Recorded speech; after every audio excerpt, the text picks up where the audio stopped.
Hey, nine. So our lesson today is obviously still focused on Richard III, but we're going to be finding and using evidence uh, from one of the scenes. Okay, so it's going to be quite a lot of reading and some really difficult thinking, and then pulling that together to make some really intelligent choices. And there's Finn in the background of our shot, just walking around doing his thing. Right. So our focus today is going to be Queen Elizabeth. Okay, and the first thing I want you to do is just to before we get actually into the main lesson, I want you to think of three things, three words or phrases that can describe her character. And I've put together her little collage of images from the film that might help you just decide what type of character she is. What does she represent? What does she have? What doesn't she have? What she care about? And the types of things that happen to her during the course of the play. So if you want to pause the video here, have a think about her and her kind of personality and her story, and then when you've got your three words, press play again, and you can see the ideas that I had about Queen Elizabeth.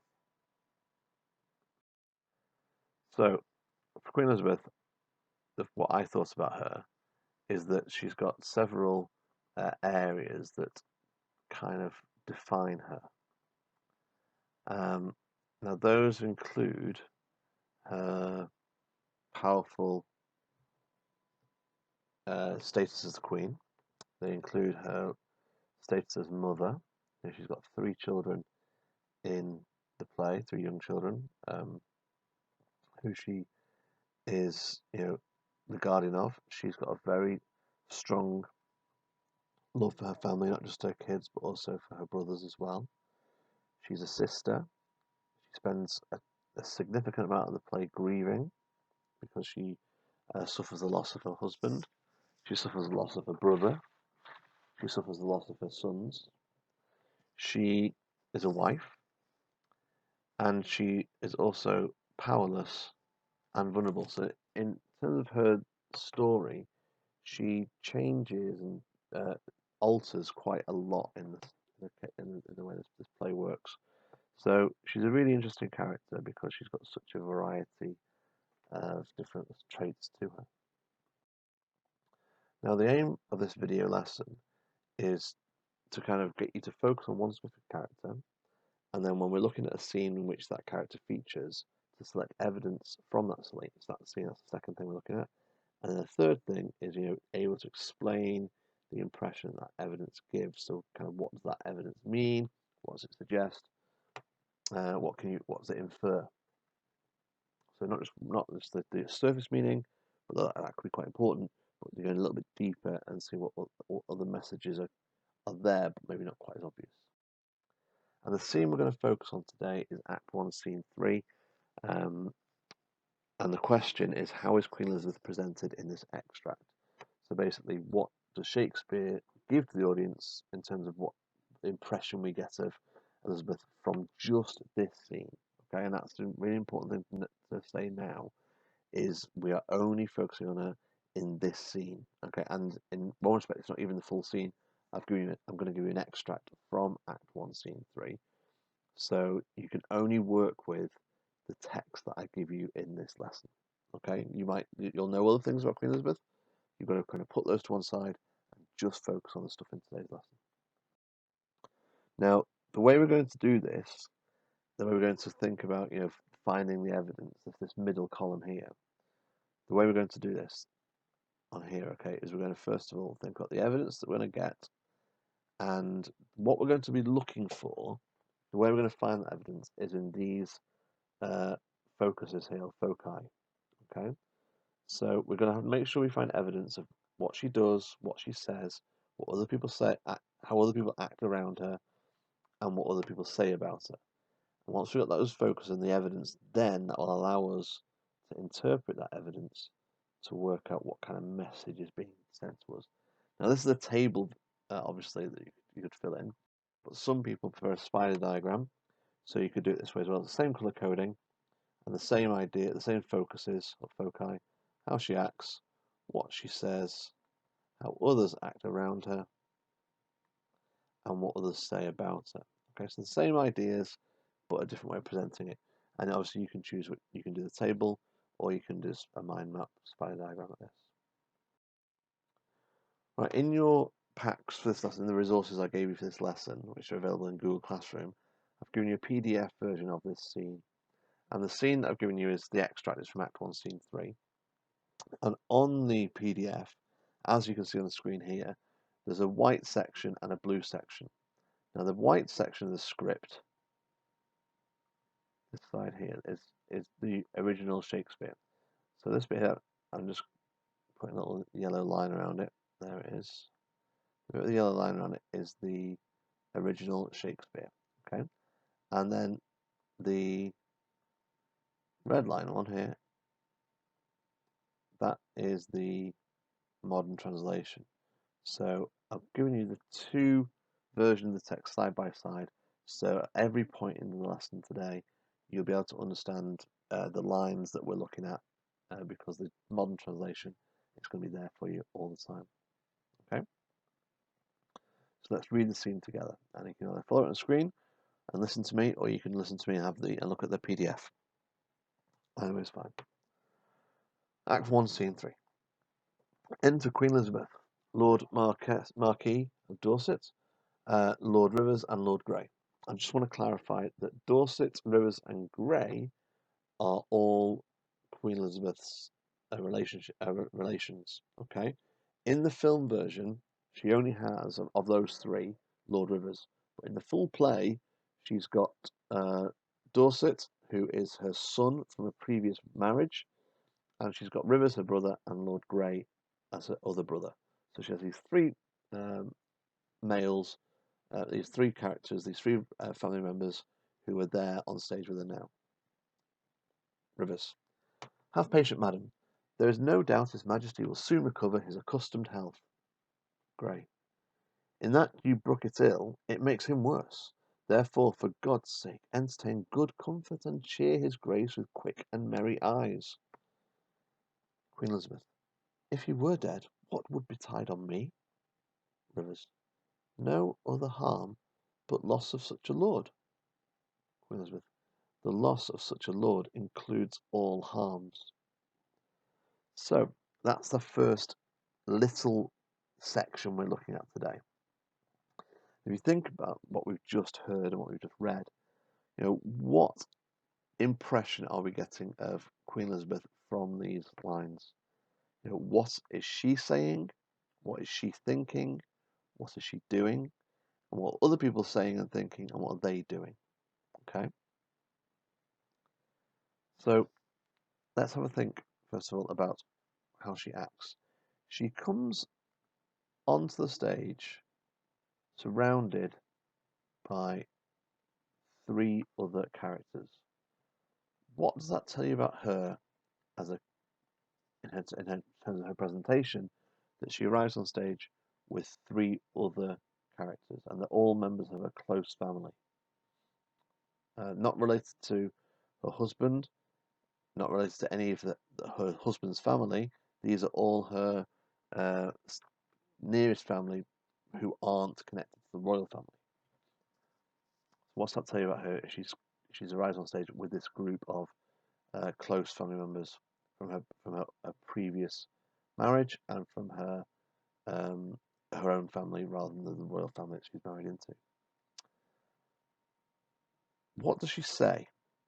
Well, she says, "If he were dead, what would betide on me?" And she also says, "The loss of such a lord includes all harms." So, what did those words indicate about her state of mind, about what's going on in her is she worried? Is she confident? What is she thinking about? If she says, "If he were dead, what would betide on me?" Question mark. What's she thinking there? Why is she asking that question? And then when she says the loss of such a lord includes all harms, what's that tell you about her state of mind and what she's thinking when she says, "Oh, I'm feeling" when she says that line?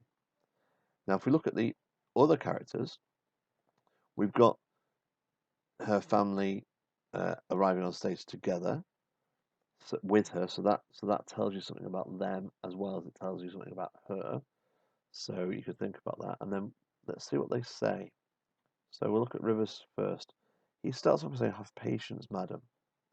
Okay, what's that tell you about Queen Elizabeth if she's being told to have patience? If he then says, "There's no doubt His Majesty will soon recover." Why is he saying that? Why is he having to say, "There's no doubt"? Okay, what's that tell you about Queen Elizabeth if her brother is telling her there's no doubt the king's going to get better? And then Grey, her other brother, comes in and says this, "In that you brook it ill, it makes him worse." So what does that tell you about Queen Elizabeth? If her other brother's saying, "You're going to make him worse with all your worry." How's that? What's that tell you about her? And then, the final part of Grey's speech here, he says, entertain, for God's sake. For God's sake. What's that tell you about the situation if he's using that kind of language? For God's sake, entertain good comfort and cheer his grace with quick and merry eyes. So he's telling his sister, for goodness sake, cheer up, and then you'll be able to cheer your husband up. You'll make the king feel better. Rivers says, "No other harm but loss of such a lord." So, what does that tell you about Lord Rivers and his feelings and how he responds to his sister when she says, "What's going to happen if he dies?" How does he react to that question? Does he handle that question with seriousness? Is he worried? Does he feel the same way she feels? Think about what happens in this scene, this little extract, and how it makes Queen Elizabeth feel, how it makes Queen Elizabeth appear with the way she behaves, the way she speaks, and the way other people treat her. Let's move on. Grey, this is still her brother. "The heavens have blessed you with a goodly son, to be your comforter when he is gone." Queen Elizabeth says, "Ah, he is young, and his minority is put unto the trust of Richard Gloucester, a man that loves not me nor none of you." Rivers says, "Is it concluded that he shall be protector?" Queen Elizabeth says, "It is determined, not concluded yet, but so it must be if the king miscarry." So, same ideas here. She's not actually going to do much in this scene. She's just talking to her brothers, but she's explaining the situation as she sees it. The way they speak to her, they're trying to make her feel more comfortable, more confident, everything's going to be okay. But she sees a problem. There's something in the situation that worries her, and that is here, Richard Gloucester. Okay, that's what she's worried about. Okay, a man that loves not me nor none of you. Okay.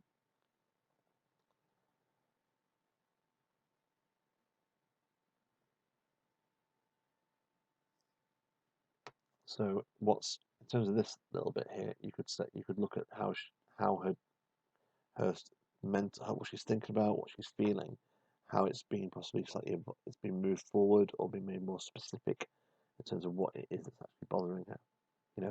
The first bit we just looked at before this one focused on a particular issue. What's the issue in this little section? Next, enter Buckingham and Lord Stanley, the Earl of Derby. Grey says, "Here comes the Lord Buckingham and Derby." Buckingham to Queen Elizabeth, "Good time of day unto your royal grace." Stanley, "God make your Majesty joyful as you have been." So, two more characters join the scene. These two, however, are not related to Queen Elizabeth. They're not her brothers or her son. These are other kind of high-ranking members of the kind of the court. So, how did they act around her? Okay, what do they say? What does this suggest? So, look how Buckingham. First of all, Buckingham talks to Queen Elizabeth. Okay, he's not talking to Grey or to Rivers. He's talking to Queen Elizabeth. So what does that suggest? What does that impression does that give? that she gets his attention. And look what he says. He says to the Queen, "Good time of day to your royal grace." Okay, that that term, that phraseology is used there, that way of speaking, tells you something about her. If that's how he feels, he has to talk to her. And Stanley follows Buckingham's lead. "God make your Majesty joyful, as you have been." So these two new arrivals on the stage speak to Queen Elizabeth in a very different way to how Rivers and Grey and who's the guy? I've forgotten. Dorset, is it Dorset? Is it Dorset? Anyway, how the first three men on the stage were talking to her.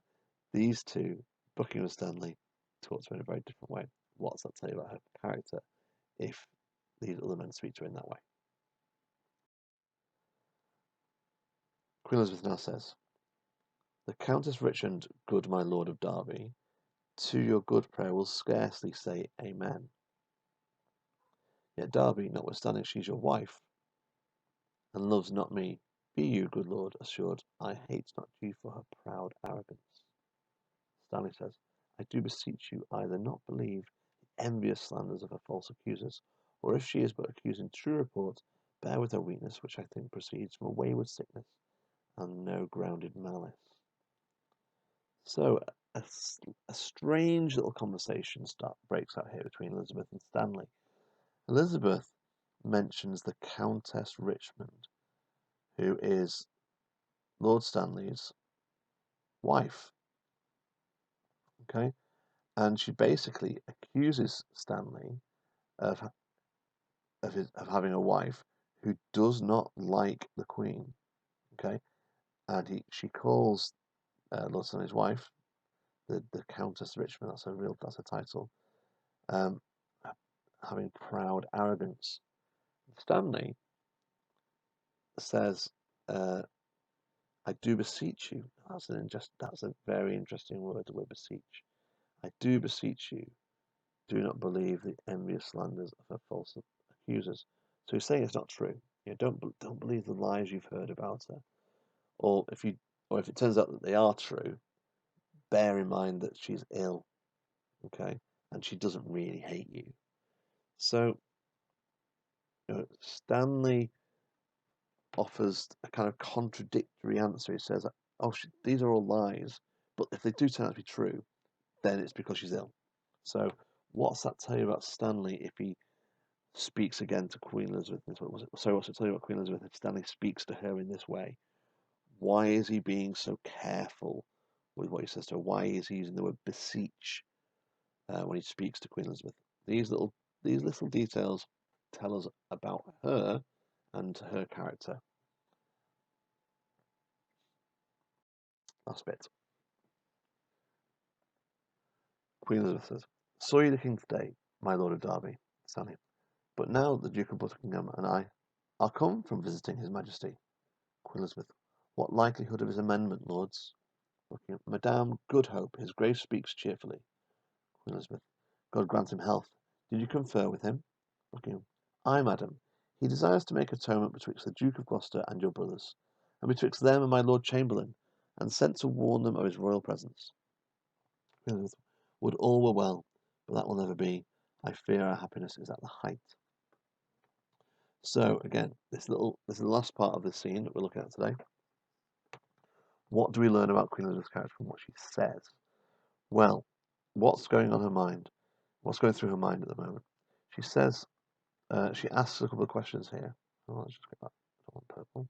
I wanted the orangey colour. She asks a couple of questions. She says, "So you think about my Lord of Derby, and what likelihood is amendment, lords? And God grant him health. Did you confer with him?"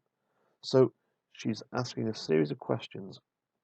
Why does she ask questions? What does that tell you about her thoughts and feelings as she's asking questions? And she finishes this little extract with the following statement: "I fear our happiness is at the height." So, what is she feeling? What is she thinking when she says those words? Okay, so there's quite a lot of interesting evidence here that could be interpreted to tell us about her character. Look at what Buckingham and Stanley say to her. Okay, next we're going to look at what Buckingham and Stanley say to her. So Buckingham calls her Madam. Okay, so what's that tell you about her if she gets that kind of language? He calls her Madam twice. Okay, so once is not enough. Okay, and Buckingham says things like His Grace speaks cheerfully. Okay, and then Buckingham explains what the king's been talking about. The king wants the Duke of Gloucester and her brothers, that's Grey and Rivers, to make atonement, okay, to make peace. And he also wants there to be peace between Queen Elizabeth's brothers and my Lord Chamberlain, who is in this. That's a title. That's a job title that Lord Stanley has in the play version. So the last part of the scene, we have Queen Elizabeth demonstrating what's going on in her kind of feelings, what she's thinking about, and Buckingham is talking about the kind of what's the king wants to happen, and obviously Queen Elizabeth needs to be part of that because her brothers are going to listen to her more readily than they're going to listen to her husband, even though he's the king. So what's that say about Queen Elizabeth if she has that kind of ability to talk to her brothers to get her brothers to do what the king wants? Now, that's the scene in front of us there. We've had, I think 4 pages to look at.